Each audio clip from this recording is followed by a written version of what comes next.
আল্লাহ রাসূল বলেছেন, যখন প্রথম তোমার বিবির কাছে তুমি যাবে, তোমার বিবি পালঙ্গে বসে আছে, খাটে বসে আছে, চৌকিতে বসে আছে, কপালের উপরে এই যে মাথার চুল রয়েছে, হে পুরুষ তুমি শোনো, দুটা তিনটা চারটা এই চুলগুলাকে তুমি ধরে নেবে, আর ধরে নেওয়ার পর এখানে একটা দোয়া পড়বে, আল্লাহুম্মা ইন্নী আসআলুকা খাইরাহা ওয়া খাইরা মা জাবালতা আলাইহি ওয়া আউযু বিকা মিন শাররিহা ওয়া শাররি মা জাবালতা আলাইহি।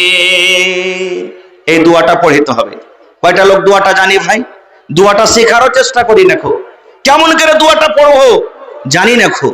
তারপরে রাসূল বলেছেন, উম্মত এবারে যখন তোমার বিবির সাথে মিলামেশা করবে, শুধু প্রথম রাতে নয় রে, যতবার জীবনে তোমার বিবির সাথে তুমি মিলামেশা করবে রে উম্মত, যতবার তোমার বিবির কাছে তুমি যাবে, তোমাকে বিবির সাথে মিলন করার আগে একটা দোয়া পড়িতে হবে। কি দোয়াটা পড়িতে হবে? বিসমিল্লাহি আল্লাহুম্মা জান্নিবনা শাইতান ওয়া জান্নিবিশ শাইতানা মা রাযাকতানা। বিসমিল্লাহি আল্লাহুম্মা জান্নিবনা শাইতান ওয়া জান্নিবিশ শাইতানা মা রাযাকতানা। নবী বলেছেন, যখন তোমার বিবির সাথে তুমি মিলন করবে, মিলন করার আগে আগে তোমাকে দোয়াটা পড়িতে হবে। এবারে যত মজলিসে লোক বসে আছেন, এক এক করে যদি আমি জিজ্ঞাসা করি, হয়তো 50টা লোক বলতে পারবেন দোয়াটা, বাকি দোয়াটা পড়িতে পারবেন না। হে মুসলমান, কার 40 বছর বিয়ে করা হয়ে গেল, কার 10 বছর বিয়ে করা হয়ে গেল, কে 5টা ছেলের বাবা হয়ে গেল, কে 10টা ছেলের বাবা হয়ে গেল, জীবনে একদিনও দোয়া পড়লেন না, বিনা দোয়াতে বিবির কাছে চলে গেলেন। এবার বলবেন, মাওলানা জি আমি দোয়া পড়লাম না, দোয়া জানি না, দোয়া শিখলাম না, বিনা দোয়াতে আমি বিবির কাছে চলে গেলাম, তাইলে কি আমার গুনাহ হবে? জি, কতখানি আপনার ক্ষতি হতে পারে, আমার নয়। নবী বলেছেন, উম্মত যতবার তুমি বিনা দোয়াতে তোমার বিবির সাথে মিলন করেছো, অতবার তোমার সাথে সাথে তোমার বিবির কাছে শয়তান তোমার সাথে গিয়েছে। তাহলে দেখেন, এখানে তো ছেলেটার ভবিষ্যৎকে আমরা নষ্ট করে দিলাম, এখানে তো শয়তানকে পিছনে লাগিয়ে দিলাম। এক তো বিয়ের টাইমে ভুল, এক তো বাচ্চাটা যখন আইলো পেটে, স্ত্রী পেটে যখন আইলো, তখন আমরা শয়তানকে আমরা পিছনে লাগিয়ে দিলাম, এখানে আজাদ করে দিলাম, এখানে তো আমাদের ভুল হয়ে গেল। খার যা হোক, এবার আর একটু আগে চলেন। এবার দুনিয়াতে ছেলেটা এলো, 7 দিনকে দিন আকিকা করতে হবে। আলহামদুলিল্লাহ, কিছু করি বা না করি আকিকাটা এখনকার মানুষ করছে নাকি? আকিকাটা করছে। এবার ভালো নাম রাখতে হবে, ভালো নাম দিতে হবে। কিন্তু আমরা কি নাম রাখবো? কোন মৌলানাকে আমরা জিজ্ঞাসা করতে যাব না। নামের মানে যাই হোক, ওর সাথে কোনো মতলব নাই, নাম হইলি হলো। এই যে মোবাইলে আমরা দেখছি, কার নাম রিঙ্কি, কার নাম পিঙ্কি, কার নাম টগরি, কার নাম কোরআনি, কার নাম ঝেটনি, কার নাম ভল্টু, কার নাম পল্টু, কার নাম পটেল, কার নাম রিঙ্কু, কার নাম পিঙ্কু। এই যে দেখেন, নাম রাখি না। আল্লাহর নবী বলেছেন, উম্মত আল্লাহ রাব্বুল আমিনের নিকটে সব থেকে উত্তম নাম হলো রে আব্দুল্লাহ, আব্দুর রহমান। এই জন্য যখন তোমরা নাম রাখবে, আব্দুল্লাহ, আব্দুর রহমান দিয়ে রাখো, কিংবা কোন নবীদের তোমরা নাম রাখো, কিংবা সাহাবায়ে কেরামের নাম রাখতে হবে, কিংবা আল্লাহ রাব্বুল আমিনের যেগুলা সিফাতি নাম আছে, ওই সিফাতি নাম দিয়ে আমাদের ছেলেদের মেয়েদের নাম রাখতে হবে। আব্দুল্লাহ রাখতে হবে, আব্দুর রহমান রাখতে হবে, আব্দুল সাত্তার রাখতে হবে, আব্দুল সামি রাখতে হবে, আব্দুল বাসির রাখতে হবে। এই করে করে আল্লাহ রাব্বুল আমিনের সিফাতের নামের সাথে আব্দের সাথে আমাদেরকে লাগাইতে হবে। অর্থাৎ যেই নাম আপনি দুনিয়াতে রাখবেন, কিয়ামতের দিন ওই নাম এবং তার বাবার নাম ধরে কিয়ামতের দিন ডাকা হবে। 1 নম্বর নাম আমরা এখানে ভুল করে দিলাম। আর একটা কথা আমরা কি ভুল করছি জানেন? দেখবেন, একটা এখানে ভুল করলাম, দোয়া পড়লাম না। কত ভাই আছেন 5 বছর, 7 বছর, 10 বছর হয়ে গেল বিয়ে হওয়া, সন্তান হয় না, ডাক্তারের ওষুধে কাজ করে না, তখন চললাম কোন পীর বাবার বাড়ি, কোন মুর্শিদের বাড়ি, কার বাড়ি, কোন ওঝা, কোন কবিরাজ, কোন ধাগা, কোন তাবিজ, তখন দুনিয়ার যত কিছু আছে সব করি। আল্লাহর কাছে তো আমরা সন্তান চাই, কিন্তু সন্তান চাহার মতন চাই না, নেক সন্তান আমরা চাই না। সন্তান হয় না, আল্লাহকে বলছে আল্লাহ 5টা বেটা হয়েছে, আল্লাহ তুমি একটা বেটি গালা দিও। আল্লাহ আল্লাহ 3টা বেটি হয়েছে, আল্লাহ তুমি একটা বেটা গালা দিও। আল্লাহ ছেলে পেলা হয়নি, আল্লাহ ছেলে দাও। ছেলার দোয়া করছি, কিন্তু ছেলেটা কেমন চাইতে হবে এটা দোয়া করি না। ইব্রাহিম নবী সুবহানাল্লাহ 80-85 বছর বয়স, সন্তান হয়নি, আল্লাহর দরবারে দোয়া করছেন। কি দোয়া? রব্বে হাবলি মিনাস সালিহিন, আয় আল্লাহ তুমি আমাকে একটা সন্তান দাও। শুধু সন্তান দিও না আল্লাহ, যে সেই সন্তান যেন সালেহ হয়, সেই সন্তান যেন নেককার হয়, সেই সন্তান যেন আল্লাহ রাব্বুল আলামিন দিনদার হয়, সেই সন্তান যেন আমার গায়ের চলে না হয়। দেখেন, এখান থেকে আমরা সবক পেলাম যে আল্লাহর কাছে যখনই চাইবেন ভালো জিনিস চাইতে হবে, শুধু সন্তান চাইলে হবে না। আল্লাহর কাছে দোয়া করতে গেলে আল্লাহ নেককার সন্তান দাও, কিন্তু আমরা দোয়াটা করতে জানি না।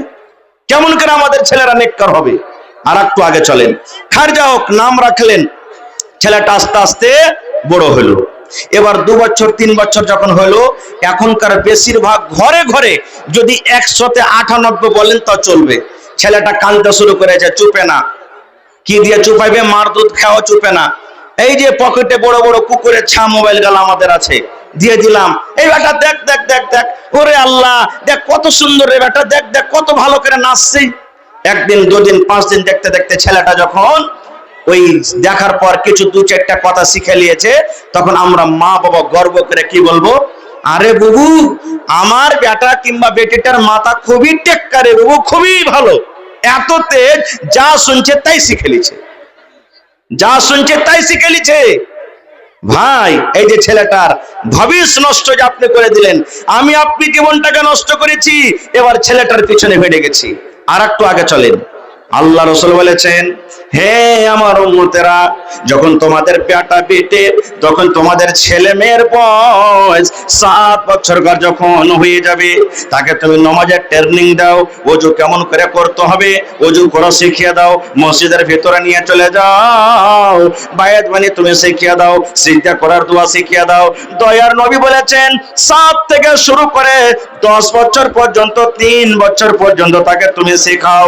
এবার নবী বলেছেন, উম্মত, যেই দিন 10 বছর হয়ে যাবে রে, 10 বছর পরে যদি তোমার ছেলেটা কথা না মানে, তোমার বেটা যদি নামাজ না পড়ে, তোমার বেটি যদি নামাজ না পড়ে, নবী বলেন তাকে তুমি মারো, আর মারার পর তুমি মসজিদের ভিতরে নিয়ে যাও।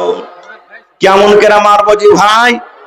নিজে তো নামাজ পড়ি না, মসজিদ নিজে চিনি না, কেমন করে মসজিদে নিয়ে যাব? নিজে মসজিদ চিনি না, কেমন করে মসজিদের ভিতরে নিয়ে যাব? আল্লাহুস সামাদ। আজকে আমাদের সমাজে এত খারাপ হয়েছে, মোবাইল দেখে, টিভি দেখে, ভিডিও দেখে। এই যে দেখুন, মামা বাড়িতে এসেছে, নানা এসেছেন, দাদু এসেছেন, নানি এসেছেন, যখন বিদায় হয়ে চলে যাবেন তখন সালাম দিতে হবে, নাকি? সালাম দিতে হবে। আমরা কি বলি? বল বেটা বল, বাই বাই টাটা, বল বাই বাই টাটা, এগুলো আমরা শিখাই। আমরা নিজের ছেলেমেয়েরাকে শিখাই বাই বাই টাটা বল। এটা কি বাই বাই টাটা হাদিসে লেখা আছে? না, এটা শরীয়তের খেলাফ। বাই বাই টাটা বলতে হবে না। এই যে দেখেন, শরীয়তকে ছেড়ে দুনিয়াদারিতে আমরা ফেসে গেছি। এখানে আপনাকে সালাম শেখাইতে হবে। বেটারে, তুমি তোমার নানুকে, তোমার নানিকে, তোমার মামাকে বলো আসসালামু আলাইকুম ওয়া রাহমাতুল্লাহ। এই জায়গাতে এটা না বলে বাই বাই টাটা। কত ভাই জানেন বিড়ি খাই? আপনাদের এলাকাতে মানুষেরা বিড়ি খায় ভাই, সিগারেট বিড়ি খাইনি, এগুলা খাই কি খাই না? কত ভাই, কত গার্জিয়ান, কত বাপকে নিজের কানে দেখে শুনেছি, বেটাকে বলবে আব্দুল্লাহ রে আব্দুর রহমান, কি জি বাপু, ওই কুঠির ওপরে, ঢাকুরের ওপরে বেটা একটা বিড়ি গেলা রাখা আছে, ধরিয়ে নিয়ে তো। বেটারে, ওই খাইনি রাখা আছে, বলছে আব্বাজি খাইনি নাই, বলে তোর বড় ভাই কি নাই রে, তোর বড় ভাইয়ের কাছে চাহা না, ওই বড় ভাইয়ের কাছ থেকে চেহে তাকে খাইনি বানিয়ে দেবে। বলেন ভাই, নবী বলেছেন 7 বছরে মসজিদ নিয়ে যাও। আর আমি ওকে খাইনি আর বিড়ির যে আমি ট্রেনিং দিচ্ছি, এই ছেলেটা যখন বড় হবে তখন তো ও বলবে, আরে আমার বাপ তো আমাকে বিড়ি ধরাইতে বলেছে, আমার সিগারেট ধরাইতে বলেছে, আমাকে খাইনি ধরাইতে বলেছে, তো মনে হয় আমিও যখন বড় হব তো এগুলা মনে হয় আমার ছেলেরাকে, আমার মেয়েরাকে এগুলা মনে হয় কাজ বলতে হবে। বলেন, এই ছেলেটার জীবন নষ্ট কে করলে? আপনি করেছেন। আর একটা কথা কি, আল্লাহর রহমতে, আল্লাহর দয়াতে আল্লাহর দয়াতে বাস আমার টাইম শেষ হয়ে গেছে ভাই, এক দুটা কথা আর বলবো। এখন তো আল্লাহর রহমতে মেলে ঘরে ঘরে মানুষের ইলম শিখে। আপনাদের এলাকাতে আছে কিনা বলতে পারবো না। আমাদের এলাকাতে আমাদের মাচা ছিঁড়ে যখন 5 বছর 6 বছর বয়স, 4 বছর 3 বছর বয়স, রাইতে যখন পেশাব করতে উঠালছে বাহিরে আইনেতে গলিতে, ঘুম হালাতে চোখ ঢোলমল করছে, বিছানায় যেন পেশাব না করে দেয়, মা বলতেন, দাদি বলতেন, কি বল না রে বল, কি বল, দোয়া শিখাইতেন। 1 বাত্তা 2 বাত্তা 3 বাত্তা, ঘর সত্তা বাহির মত্তা, দোয়া এগুলো 1 বাত্তা 2 বাত্তা 3 বাত্তা, ঘর সত্তা বাহির মত্তা। মায়েরা একটা দোয়া শিখাইতেন। কেন শিখাতেন? এই দোয়াটা পড়িতে গেলে বিছানায় পেশাব করবে না। আচ্ছা বলেন তো, এটা কি পেশাব পায়খানা করার দোয়া? ওই যদি মা পড়ালেখা হতো তাহলে এই দোয়াটা শিখাতেন। নবী বলেছেন, উম্মত যখন তুমি পেশাব পায়খানা করতে যাবে তখন এই দোয়াটা পড়বে, বিসমিল্লাহি আল্লাহুম্মা ইন্নী আউযু বিকা মিনাল খুবুসি ওয়াল খাবাইস। এই দোয়া শেখাতেন। 1 বাত্তা 2 বাত্তা শেখাতক না ভাই। ফেরেশতারা জাহান্নামে ফোঁক দিতে শুরু করলেন। আগুনে জাহান্নামের ভিতরে যে আগুন আছে ফোঁক দিতে শুরু করলেন। কতদিন ফোঁক দিলেন? 1 দিন নয়, 2 দিন নয়, 3 দিন নয়, 4 দিন নয়, একটানাতে 1000 বছর পর্যন্ত ফোঁক চালিয়ে গেলেন। কতদিন ফোঁক দিলেন? 1000 বছর পর্যন্ত ফোঁক দিলেন। যেদিন 1000 বছর হয়ে গেল, আগুনের রং একবারে জাহান্নামের ভিতরে লাল হয়ে গেল। দাও দাও দাও দাও করে জাহান্নামের ভিতরে আগুন জ্বলে। এইবারে ফেরেশতা বললেন, আল্লাহ জাহান্নামের ভিতরে আগুন লাল হয়ে গেছে, দাও দাও দাও দাও করে আগুন জ্বলছে। 1000 বছর পর্যন্ত আমরা আগুনে ফোঁক দিলাম। আল্লাহ রাব্বুল আলামিন বলেন, ফেরেশতা রে, আমার গুনাহগার বান্দা বান্দি, আমার পাপী বান্দা বান্দি, যাদেরকে আমি আল্লাহ রাব্বুল আলামিন শাস্তি দেব, এখনো শাস্তি দেওয়ার মতন কিন্তু আগুনটা হয়নি। যাও যাও যাও, আরো 1000 বছর পর্যন্ত তোমরা ফোঁক চালিয়ে যাও। ওরে সুবহানাল্লাহ। আবার ফেরেশতারা ফোঁক দিতে লাগলেন। ফোঁক দিতে দিতে দিতে আবার 1000 বছর যেদিন পূর্ণ হয়ে গেল, এইবারে আগুনের রং একবারে লাল থেকে সাদা হয়ে গেল। দেখবেন আপনি লকড়ি যখন আগুন দিবেন আগুনটা লাল হবে, ওর তাপ কম। আর যখন আপনি গ্যাস ধরাবেন তো আগুনটা সাদা হবে, তার তাপ বেশি। দেখেছেন আপনারা, পরীক্ষা করেছেন? ওরে সুবহানাল্লাহ। এবারে 2000 বছর যেদিন হয়ে গেল, আগুনের রং এবারে কিন্তু সাদা হয়ে গেল। এবারে ফেরেশতা বললেন, আল্লাহ 2000 বছর পর্যন্ত আমরা ফোঁক দিয়ে দিলাম, এইবারে আল্লাহ জি জাহান্নামের আগুনের রং একবারে কিন্তু সাদা হয়ে গেছে। আল্লাহ রাব্বুল আলামিন বলেন, এই আমার ফেরেশতারা, এখনো জাহান্নামের শাস্তি হয়নি, এখনো আগুনের যেটা তাপ হয় এখনো কিন্তু হয়নি। যাও যাও যাও, তোমরা আরো 1000 বছর পর্যন্ত ফোঁক চালিয়ে যাও। এবারে কিন্তু ফেরেশতারা আবার ফোঁক দিতে লাগলেন। ফোঁক দিতে দিতে দিতে আবার 1000 বছর, মানে যেদিন 3000 বছর হয়ে গেল, এইবারে আগুনের রং যেমন রাত কালো হয়, ঘুট ঘুট ঘুট ঘুট করে, দেখা কিছু যায় না, এই মতো আগুনের রং জাহান্নামের ভিতরে আন্ধার রাতের মতন কালো হয়ে গেল। তাইলে প্রথম 1000 বছরে লাল রং হয়েছে, দ্বিতীয় 1000 বছর ফোঁক দিলেন আগুনের রং সাদা হয়ে গেল। এবার তৃতীয় 1 বছরে, ওরে 1000 বছরে আগুনের রং কিন্তু কালো হয়ে গেল। আল্লাহ রাব্বুল আলামিন এই ইমানদার বান্দা বান্দীদেরকে কত ভালোবাসেন, এই ইমানদার বান্দা বান্দীদের প্রতি কত মায়া দয়া। আল্লাহ রাব্বুল আলামিন বলেন, এই আমার বান্দা বান্দীরা শোনো, তুমি এবং তোমার পরিবারকে ওই জাহান্নামের আগুন থেকে বাঁচিয়ে নাও। ভাই টাইম খুব শর্টে কথা বলবো আমি। কেমন করে জাহান্নাম থেকে বাঁচাবো? ছেলে মেয়েকে জাহান্নাম থেকে বাঁচার আগে আল্লাহ বলছেন, প্রথমে নিজে বাঁচো, প্রথমে নিজে বাঁচো, তারপরে 2 নম্বর বলছেন তোমার ছেলে মেয়েরাকে জাহান্নাম থেকে বাঁচাও, আহলে আয়ালকে বাঁচাও। নিজে কি জাহান্নাম থেকে বাঁচতে পারছি?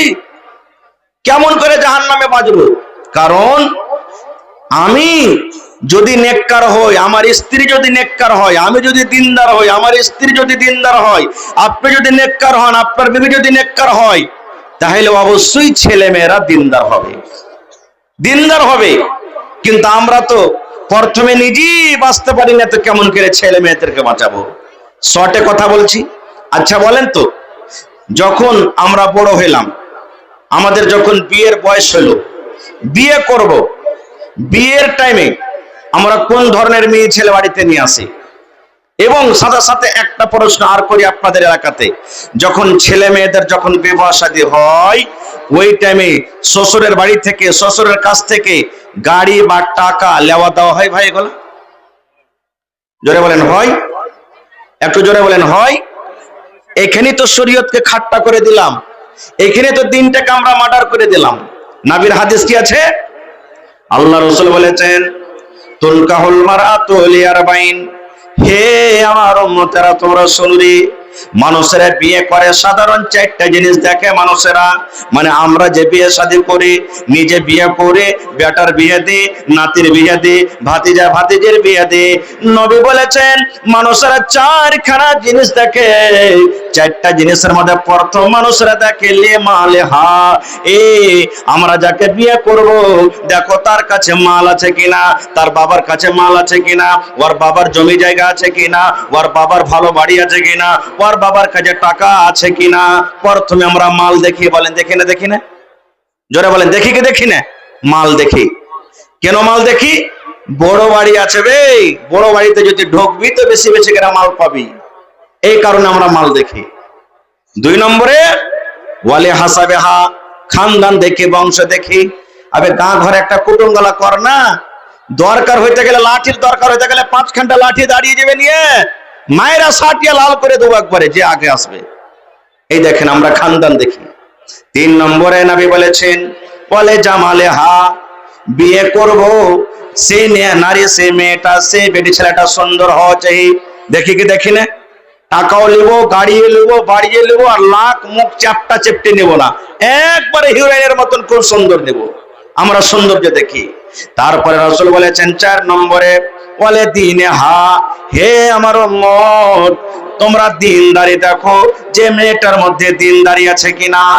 তাহলে 1 নম্বর হলো মাল, 2 নম্বর দেখি আমরা বংশ, 3 নম্বর সৌন্দর্য, 4 নম্বর দেখি আমরা দিনদারি। এবার বলবেন মাওলানা, 4টার মধ্যে কোন মেয়ে ছেলের মধ্যে হঠাৎ করে কিন্তু পাওয়া যাবে না, একই সঙ্গে 4টা গুণওয়ালী মেয়ে পাওয়া খুব কঠিন, খুব মুশকিল। যদি মেয়েটা দিনদারি হয়, হয়তো গরিব আছে, মেয়েটা যদি দেখতে সুন্দর হয়, হয়তো তার কাছে মাল নাই, কিংবা দেখতে যদি সুন্দর না হয়, হয়তো পড়ালেখা জানে না, কোন একটা জিনিস কমই থাকবে, 4খান গুণ কিন্তু পাওয়া যাবে না। দয়ার নবী বলেছেন উম্মত ফাজফার বিযাতিদ দ্বীন, দিনদারি মেয়ে ছেলেকে তুমি তার যে দাও।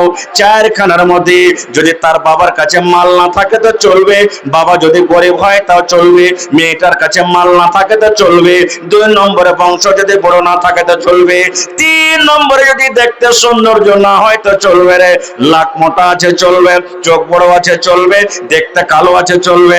কিন্তু নবী বলেছেন উম্মত তার 4 নম্বর কোন, যেটা দিনদারি আছে রে, মেয়েটা কোরআন পড়িতে জানে কি না, মেয়েটা নামাজ পড়ে কি পড়ে না, রোজার মাসে রোজা করে কি করে না, পর্দাশীল হয়ে চলে কি জড়ে না, নবীর হাদিস জানে কি জানে না, কোরআনের মানা জানে কি জানে না, দ্বীনের প্রতি আমল করে কি করে না। 4 নম্বরে নবী বলেছেন যদি তার মধ্যে দিনদারি থাকে, ওই 4টার মধ্যে আগেকার 3টাকে বাদ দিয়ে দাও, 4 নম্বরে দিনদারি মেয়ে ছেলেকে তোমরা তারজি দাও। কিন্তু আমরা কাকে তারজি দিচ্ছি? পড়ালেখা হোক বা না হোক কে চলবে।